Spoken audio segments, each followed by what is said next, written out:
Giving up is the birth of regret. The reality of life is that we will all hear more no's than we hear yeses. In the summer of 2009, I was 19 years old, working a summer position at Target between my freshman and sophomore year at undergraduate school. I was working in the women's clothing department, and I noticed a lady staring at me from across the aisle. I figured she probably had a few screws loose, so I attempted to ignore her very intense stares. She eventually manages to make her way a little bit closer and closer to me where I was working until she eventually walks up to me and says, "Hello." I say the famous Target quote, which is, "Hi, may I help you find something?" She then asks me, "Were you born in this country?" And I was immediately offended. And I said, "Yeah, I was born in this country." And then she says, "Do you have any kids?" I said, "No, I don't have any kids." She then asked me if I was married, and then I said, "No, ma'am, I am not married." She says, "How old are you?" I said, 19. "May I help you find something?" She then says, "You are the most beautiful girl I have seen." And I said, "Oh, thank you." I didn't work that much for my makeup, but I did the best I could, but thank you. And then she says, "I think you could be the next Miss USA." And I stare at her in pure disgust and said, "Pageants? You're telling me pageants, like Sandra Bullock, Miss Congeniality. Pageants? You think I should compete in pageants? I'm in the Army, okay? We don't do pageants in the Army." She then asked me to meet her at Starbucks the very next day before my next shift at Target. And she just wanted to do a little bit of explaining when it comes to what pageants is. And apparently I was a pretty open-minded 19-year-old because I actually agreed to meet her the very next day. The next day, she brought this foot-tall stack of pageant books and proceeds to convince me to enter into a state pageant 3 months later. For those who do not know, when it comes to Miss USA, you have to win your state first, okay? So 3 months later, I compete in my first pageant, and I lose. I go back the second year, compete in the state pageant, I lose. Go back the third year, compete in the state pageant, and lose. Go back the fourth year, compete in the same pageant, and lose. I go back the fifth year, y'all, compete in the state pageant and lose. But guess what? I go back the sixth year, guess what happens? I lose. I called her on the phone and said, "You told me I could be the next Miss USA." And she says, "Deshauna, keep working, don't quit, keep going back." And in June of 2015, she passes away from leukemia. 6 months later, in December 2015, I win Miss District of Columbia, USA.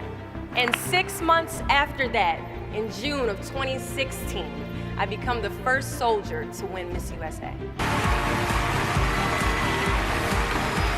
Giving up is the birth of regret. Giving up is something I did a lot of growing up, and I don't think I really challenged myself to stick anything through until I joined the track team in middle school. I remember having to ask my mom after tryouts and making it to the team for my very first pair of track shoes. Now, at the time, she walks into our house and she has a bag that has a nice Nike check sign on it, so I get excited because I wasn't getting new shoes very often. I go to take the shoe box out the bag and I notice that it says a size 9 on it. Mind you, in the 7th grade, I was a size 5. I open the box and I slide my feet into the shoe and I look at my mother and I said, "These shoes are too big." She says, "I know I did that on purpose." I was like, "Why would you buy shoes that are too big on purpose, Mom?" And she says, "Because I know that you're going to grow into them."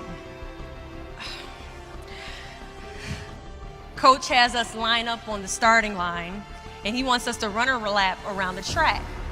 As we go to take off, I immediately fall to the ground, twist my ankle because the shoes are entirely too big. See, I couldn't run at the speed that I wanted to because I didn't fit the shoes I was wearing at the time.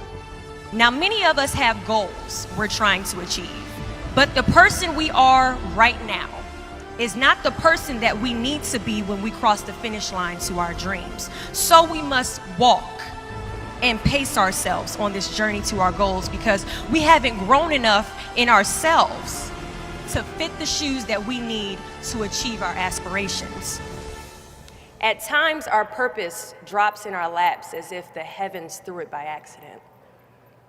I ask only one thing of you all today after you leave this building. Do not fear failure, but please be terrified of regret. As giving up is the birth of regret.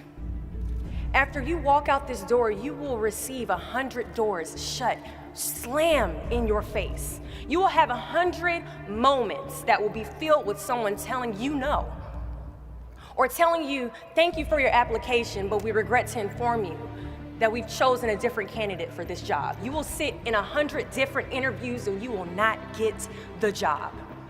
The reality of life is that we will all hear more no's than we hear yeses. And we will fail a lot, and I mean a whole lot. But what I ask of you today is to not take no for an answer. Don't be afraid of no's. Be afraid of the possibility of a yes that you have prematurely destroyed because you decided to quit before the clock strikes 12.